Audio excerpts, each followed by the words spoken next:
onun böyük oğlu Hüseyn ilə danışdım. O da atasının məzarına doğru getdiyini söylədi. Yollandım onun yanına.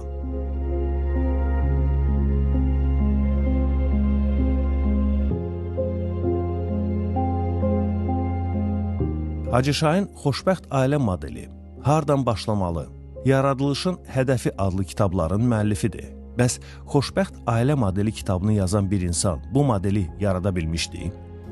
Hacı özü dəfələrlə bu haqda danışıb öz çıxışlarında. Hacı deyirdi, insan sosial varlıqdır və mümkündür insan bir sıra dostlarla, tanışlarla ünsiyyətdə özünü gizlədə bilsin, hətta bəzən riyakarlıq belə olur. Amma ailədə bu qeyri-mümkündür. Ailə münasibətlərində insanın həqiqi kimliyi aşkar olur və mən də Hacının övladı kimi, yəni onun ailə üzvü kimi onu deyə bilərəm ki, yəni necə ki insanlar onu məsciddən, minbərdən necə görürdülər, yaxud da müxtəlif yerlərdən necə görürdülərsə, eyni ilə evdə də elə idi. Bizim hər birimiz üçün bir nümunə idi və həm ata kimi, həm də dost kimi münasibət yaratmışdı bizlə. Mən özüm şəxsən gündəlik həyatımda baş verən hadisələrlə, ümumiyyətlə hər bir şeyi rahat bir şəkildə onunla bölüşə bilirdim. Yəni bu imkanı yaratmışdı bizim üçün. Bundan əlavə Hacının tərbiyə metodikası, belə deyək, tərbiyə prosesi, yəni Hacı, indi mən o dövrlərdə o prosesin içində olduğuma görə mümkündür, tam da hər şeyə diqqət eləyə bilmirdim. Amma indi keçmişə baxdıqda görürəm necə incə-incə bizim üzərimizdə işləyirdi. Sadə bir şey deyim, məsələn, heç vaxt yox deyə cümləni başlamırdı. Hər hansısa bir istəyim olduqda mənim deyirdim, məsələn, ata mən filan yerə getmək istəyirəm, yaxud da filan işi görmək istəyirəm.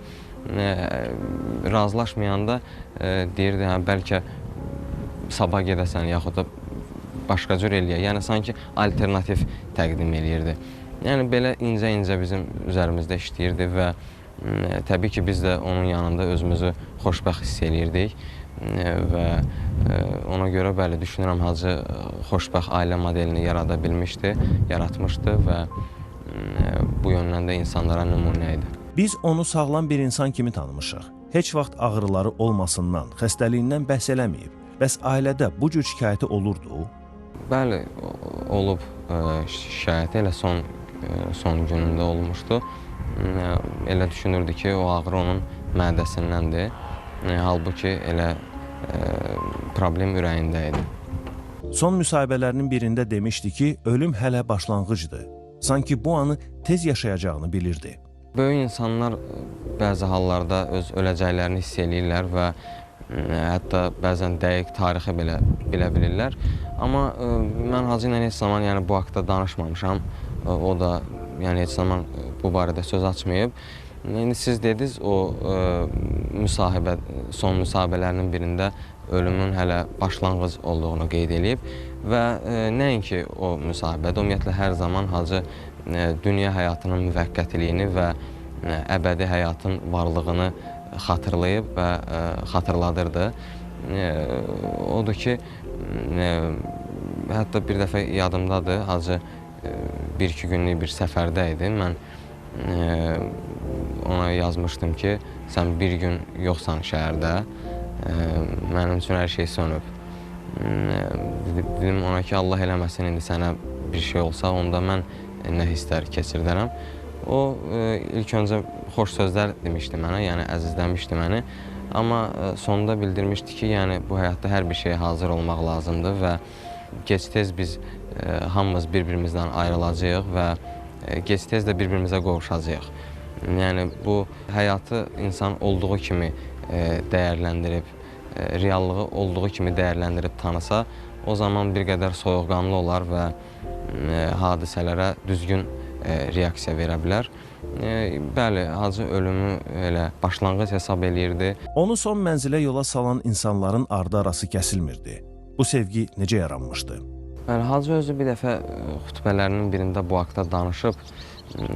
Hacı deyirdi, bəzən Allah dostları Allahla xəlvət bir münasibət yaradırlar və qəlblər isə məhz Allahın əlindədir.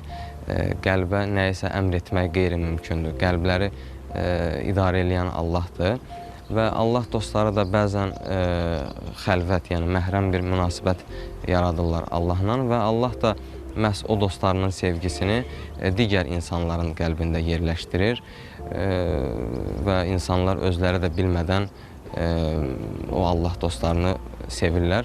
Bundan əlavə Hacı özü insanları sevirdi ilk öncə. Mən dəfələrlə bu haqda danışmışam. İnsanları şərtsiz sevirdi, və insan olduqlarına görə sevirdi.